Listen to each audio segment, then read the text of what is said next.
The Price of Her Last Breath, as told by Jonathan Pierce. My name is Jonathan Pierce, and I spent half my life chasing the truth, even when it hid behind the darkest curtains. I've reported on crime, corruption, and cruelty, but nothing ever carved itself into my memory the way one story did. Tonight, I want to tell you about a girl whose life was gentle, whose death was violent, and whose truth nearly vanished, if not for the promise I made to her mother. Her name was Amelia Hartwell.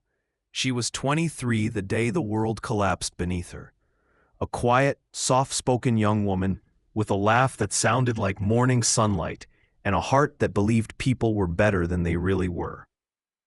She worked at a small legal aid office, helping strangers keep their homes, their rights, their dignity. On October 12th, she was driving home after work. It was raining hard, the kind of rain that blurs the whole world into trembling glass. She turned up the radio. Fix You was playing, and she smiled, thinking the day, though difficult, had ended well. But life rarely asks whether we're ready for what comes next. A truck blew through a red light, a scream of brakes, a thunderous collision, and then silence. Amelia fell into a deep coma before the paramedics even arrived. She was taken to St. Haven Private Clinic, a place polished like a jewel but rotten at its core. Her parents, Ethan and Grace Hartwell, prayed by her bedside. Ethan read to her for hours, his voice trembling every time he thought her fingers moved. Grace brought her daughter's old shirt, hoping its familiar scent might guide her back. But the truth was crueler than their hope. 2 weeks later, the doctors quietly declared Amelia clinically dead, but they didn't tell her parents, not yet, because they saw something more valuable than a life. They saw profit. The head physician, Dr. Leanne Burrows, stood before the family with carefully rehearsed sorrow and said, "Your daughter is still showing faint breathing effort. There is a small chance we can save her, but we need to perform an emergency procedure immediately. The cost is 500,000 yen. 500,000 for a family that could barely gather 10. But Ethan looked through the glass window and saw what he thought was Amelia's chest rising.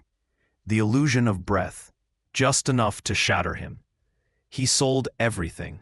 Their car, old family valuables, his father's watch, even Grace's cherished wedding bracelet. They borrowed from every cousin, neighbor, friend, and when Ethan returned, exhausted and trembling, he placed the money on the counter with shaking hands. 10 minutes later, 10 minutes, Dr. Burrows came out with a cold, clinical voice. "We did all we could. She didn't survive." 10 minutes, not enough for a real operation, barely enough to wash their hands of her. Grace collapsed to the floor. She begged, her voice shredded, to see her daughter one last time. "Please, please let me hold her, please." But Dr. Burrows only folded her arms and replied, "Not until all the reanimation costs are settled." They used Amelia's body as leverage, as collateral. Something inside Grace broke that moment. She rose to her feet, not in anger, but in a grief so deep it hollowed her from the inside. She looked the doctor straight in the eyes and whispered, "One day you will answer for this." Then she walked toward the window at the end of the hall and stepped out. Her screams echoed through the courtyard, and I, standing below, was the first to reach her. But life had already slipped away from her broken body. I didn't know her yet. I didn't know Amelia. I didn't know Ethan. But in that moment, as I watched a mother's love end in despair, something inside me vowed that this story would not be buried. I began digging. At first, the hospital staff pretended not to know anything.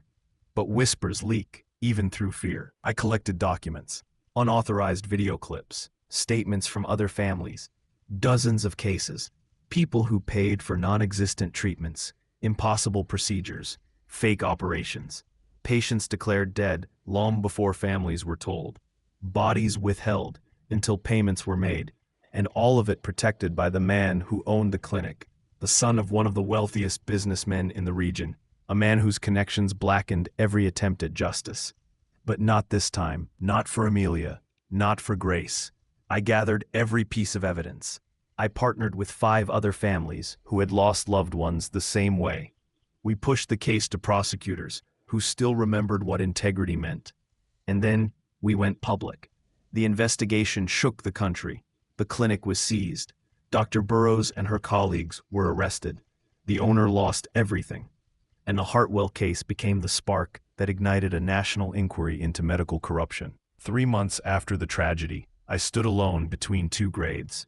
Grace and Amelia, lying side by side, reunited in a peace the world had denied them in life. I brought white lilies, their favorite. I whispered to the cold October air, "Grace, you said they would face justice. You were right. And Amelia, your breath was stolen, but your truth wasn't." Sometimes I wonder if the world will ever stop breaking the gentle ones first. Sometimes I wonder if telling this story again and again is enough. But then I remember the faces of the families who found justice because of Amelia. And I know it matters. Before I left that day, I carved a small line into the wood of the bench near their graves. A reminder, a promise, a truth. And now I leave it with you.